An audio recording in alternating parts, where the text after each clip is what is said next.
Let's start and Skittering off. I'll say start now. yeah. See, I had Oh, Alicia. Fam, what's up? My name is Kevin. Welcome to Kevin News. So I'm here with Zulu man. Should you please introduce yourselves? Okay.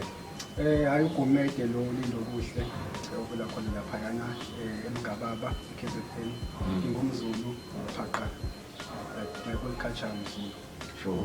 okay ngunjabulo mina wakaqimbi sibongo ngiqhamuka eNewcastle. Yeah. I'm Gelo Smelane from eThekwini. Yeah, Very back. Yeah, but originally I'm from Wamapumu. Okay. So today we're going to talk about Zulus, like the Zulu tribe. I don't like this term tribe, but it's fine. The Zulu tribe. I would like us to start with the conflict between Zulus and Xhosas. It's a very famous conflict. Why is there conflict? Because you guys, in terms of South African tribes, I would say you guys are the most related. So now there's a conflict. Why? Yes, actually, let me start. Actually, the conflict between the Xhosas and Zulus, actually, we are one people, ourselves and the Xhosas. The issue started during the times of Shaka, when Shaka Zulu was busy invading different kingdoms. So the leader of the Xhosa people actually left or ran away. We just say ran away. From the history I know, he ran away with the entire kingdom. So they moved further towards Eastern Cape, living in KZN, towards Eastern Cape, where they were Christian people. So in terms of their language, that's why Xhosa people have things in their language. Because of Christian people, they named them Xhosa. The name Xhosa came from the Christian people. So that is where they met them and they intermarried them and all those things. So I won't go further there. But that conflicts which Shaka stimulated, it caused conflicts between Zulus and Xhosas. So that is where originally the conflicts comes from. So if we are busy with tribalism today, it's because of the incident that happened a long time ago. It's not that we really hate each other, but the conflict separates us to be two different people. But in fact, we are just one people, just one person. Because we come from the same father, we come from the same state. Umngoni, the father of the Ngonis. Zulus and Xhosas are both Ngonis. Yes. Also, that conflict became generational. Yes, it became generational, like we're insulting each other. They are circumcising and we are not. So that means when they go to the mountain, they appear more manly than Zulus. So this is their standpoint. We are more manly than Zulus because we go to the mountain. You Zulus don't go to the mountain, you don't circumcise. So we became paid each other. Yes. Like who's more stronger than the other. So Xhosas, they say they are more stronger than us because they go to the mountain. They are more manly than Zulu men because they go to the mountain. Whereas Zulu men don't go to the mountain anymore, so they don't circumcise anymore. They go to the clinic for circumcision. Yes. Because that's what's like in Xhosa culture, that's what makes you a man, right? Going to the mountain. Okay.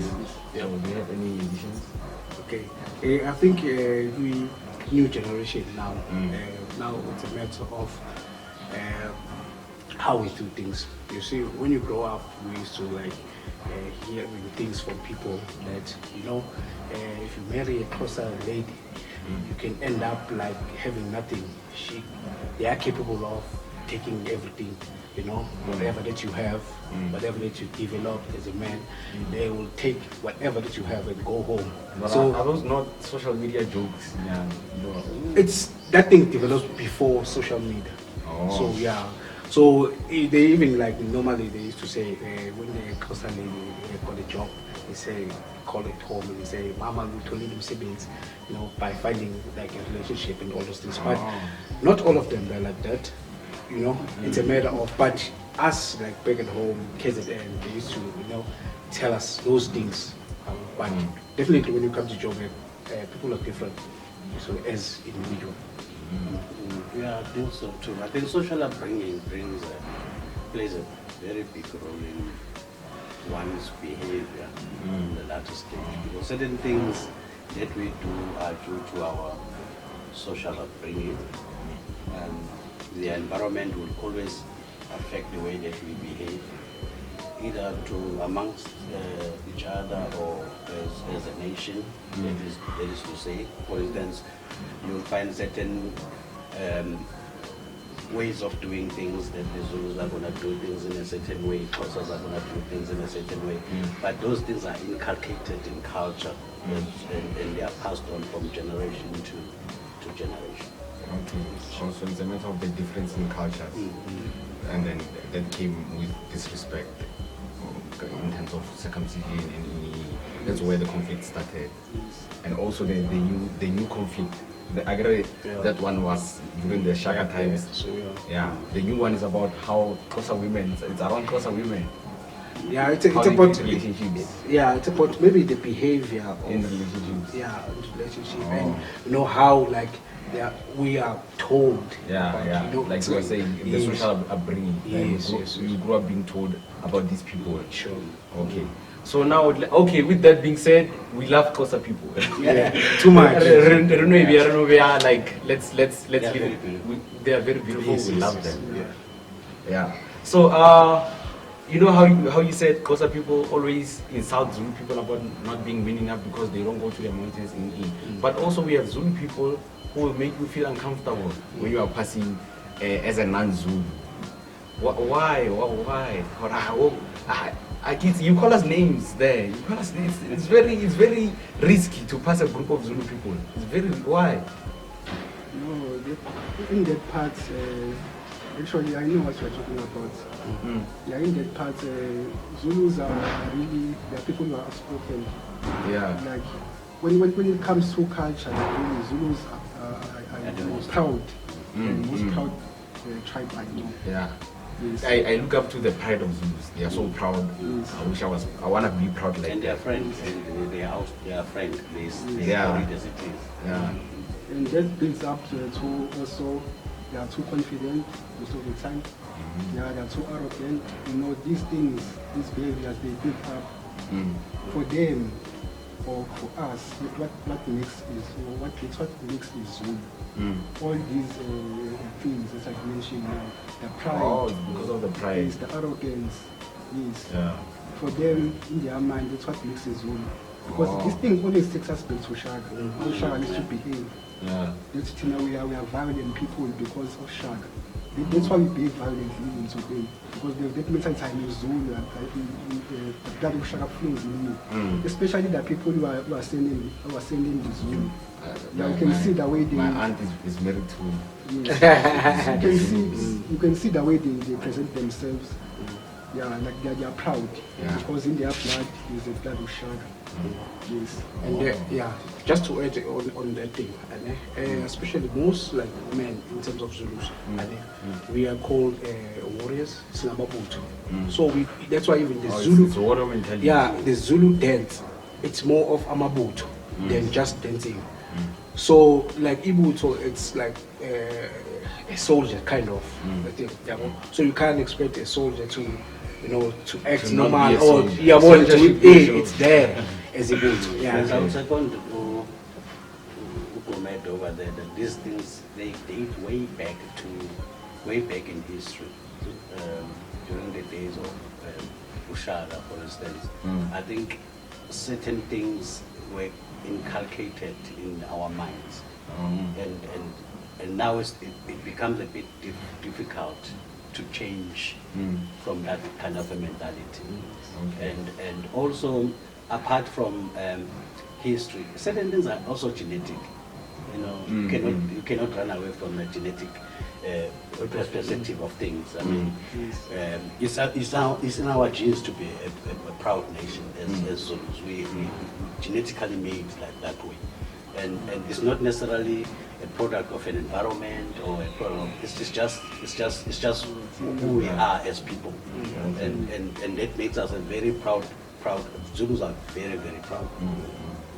So I also wanted to ask, that goes with the aggression, right? Yeah. I also wanted to ask about the aggression. You know how when you're threatening a person, it sounds feminine, like like it sounds, they can feel, this man is shy.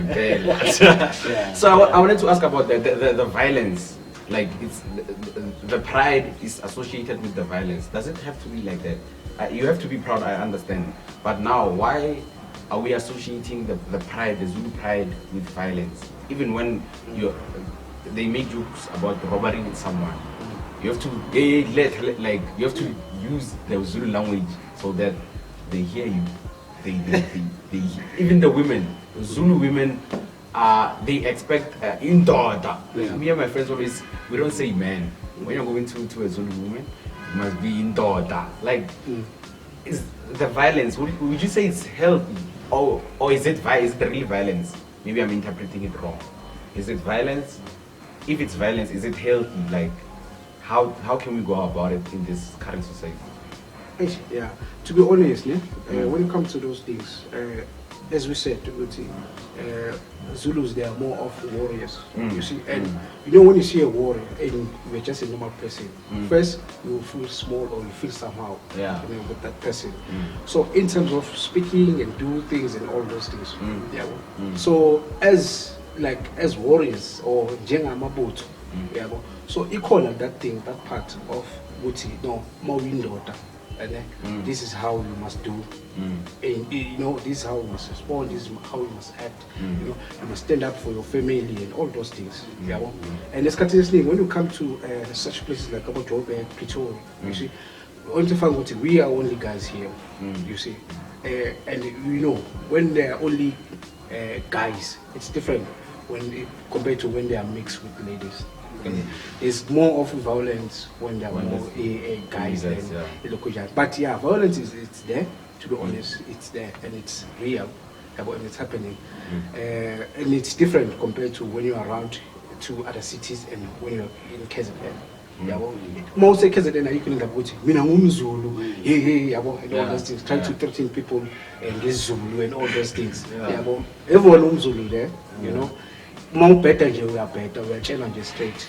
And territorialism as well. I mean, like as species. Like, even in the animal kingdom, there's that thing of territorialism. Like lions will claim the territory. This is our territory and so on, because they are of the same kind of species. You know, not as Zulus probably. When we get together, we want, you know. Or like we were saying, in KZN it's different because it's already a territory. When you come to like inside the country, you want territory. You're claiming territory. We want to claim territory. We want to know this is we are taking this place. This is us as Zulus. That's why you will find people clinging up together. Not like Zulus, you can get them clinging up together as well as. It happens with the Xhosa people and the other tribes as well. They more like associate with each other more than anything else. But it's all about that. Like for example, let's say, let me just give you an example of myself. Okay, when I arrived here in Pretoria, I think 4 years back, I couldn't speak Tswana, I couldn't speak Pedi. But when I arrived here, I used to speak English, so in the shops, when I was something in the streets, I was speaking English. Yeah, and no one will be look surprised because I'm speaking English. I'm a black man speaking English. So another black man. No one will look surprised. But when you get that side, there's a black man coming from this side, going there, and you speak English there, they will look you somehow. What language are you supposed to use? You're supposed to look, So if you are that side, you're supposed to use Zulu. So now you can try and Zulu, I guess, Konipila. And then you can try to be maybe in Swati or in the If I'm a Tswana and then yeah, but they'll still call you names. For example, if you're Swati, they'll still call you names. So you're saying you won't be welcome. Exactly. When you go to KZN as not really welcome, not 100% welcome. Yeah. Like I myself, I was 100% welcome. No one minded if I speak English. And then you go back over there and then you start to speak. Because you see, when you get to a place, your language, maybe let's say let me just say maybe your accent and your because of you mixing with different kind of people. When you get there, you start to say Mara. And then hey, this guy, someone says, I'll just wrong with you. So it's an uncomfortable experience, Moose. Yeah, But you know, I think it's happened to go on Kama tribes because now we are going to tribes. If we call Zulu, they will say Zulu. And it's an insult, you know, it's an insult to call someone Zulu just because of Agekubi territory. Oh, but you just said when you come here, you felt welcome. I even been to Zanin, I was welcomed with my English. I would say I speak Zulu, and they will say, okay, they don't speak my language or I speak English. Okay. Some of them do understand Zulu. Okay. Oh, I also understand Zulu, ne? Let's go to polygamy. You know, growing up, ne? I don't know if I used to be ignorant or what. Now, growing up, I thought polygamy came as Zulu. But as I grew up, I know even other tribes do it. So I want to know, how do you guys feel about polygamy? Okay, you start. Okay, personally, how do I feel about polygamy? I have no problem with polygamy. But from a Christian point of view, I would not accept polygamy for myself. But I don't have any problem with someone performing polygamy. Yes, I don't have any problem. It's like it's part of our culture. There's no evil in polygamy. It's part of your culture. Yes, it's part of our culture, Zulu culture. It challenges you with the Christianity. Yes, it does challenge the Christianity, but it's part of our culture. Yes. And there's no evil in it. Yes. There's nothing satanic about polygamy. And if you look at many of our black tribes, polygamy is always present in every tribe. It's not a Zulu thing, it's not a Swati thing, it's not a Xhosa thing, it's not even It's an African thing, to be honest. It's just an African thing of polygamy, and as in our culture, it was something that was acceptable. When it became a problem is when there was this introduction of Christianity, and which also gave us another perspective. We look at things in another perspective. But polygamy in African culture was something that was totally accepted. Hence, people are still practicing it even today because they are taking it as part of culture. So just to add on that, if you can get like more detail in terms of polygamy, and they will tell you, like especially in Zulu, for you, this team, and you must consult your first wife. You know, you can't just decide on your own and say, no, I want another wife. You see, you must consult the first wife, and then if she agrees, then you can, go on and take another wife. Okay, so it's based on consent. Yes. The wife is not having the power. There must be that mutual agreement between you and your wife. So in other words, it means now it becomes a problem when people don't follow the normal procedures that used to be followed when it comes to also the Roma papilo to Okay. I also want to ask about meat. Let me check this. The relationship between Zulus and meat. Yes. Zulus are known to love meat so much. Where does that come from? It was our primary diet. It's a primary diet. From way back. It was our primary diet. I mean, way back we had cows. That's what we used to feed on, cows. Yeah. And we love meat because it's something that was inculcated in us from generation to generation. But I also believe other tribes like meat as well, and the Xhosa people as well, they love meat, and maybe it might be a way of look like I suppose they love meat more than whatever. But I think it was our primary diet as African people. Meat was our primary diet. Also, it was a primary diet because the pap there is different from the rest of the pap in South Africa. Because there is not the primary diet than meat.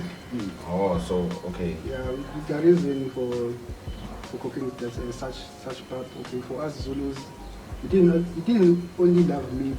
It was meat. It was mass. It was beer. We love drinking beer. Zulus love women. We are even today we love certain beings, such things. We love things that fill up our stomach, food. Sure. Yeah. So I don't think pap like the Galician public, the EC and Gauteng, can actually fill up a bin of a Zulu. So they What have, fills up they a- what- have what- a strong pub, they call it Oput. Yeah. Is it strong, Putu? Did you say strong Like it- pub? Yeah, that's what I. Yeah. They call it others call it rough. They call it rough. But Yeah, there are yeah, different yeah, names for yeah.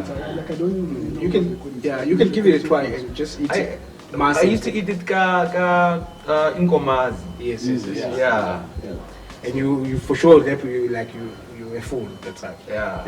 Yeah. Okay, okay. And then the other thing about the meat, yeah, if you can check like most like Zulus in terms of their diet, and they are muscular, and they are big bone and all those things. So it's more or less contribute on those things. Yeah. Well, So when you say primary, someone told me Zulus can eat meat only. Is that like how Zulu people are? Very, like you said, it's a primary diet. So there are meals where it's only meat. Is there such a thing? Not necessarily. Not necessarily that we always eat meat. We also eat other stuff as well. But I was trying to say that if you look at back in the ages and where did this meat concept come from? Comes from hunting. It comes from hunting. It comes from people are coming back from war. The warriors are coming back from You war. must fill them up. You must fill them up, and also for you to be able to be strong. Meat is a lot of protein. Yeah. For that strength, and so that you can have that kind of endurance. So that meat played a huge role in there. And it's not that it's the only thing that we eat. We also eat other stuff. We eat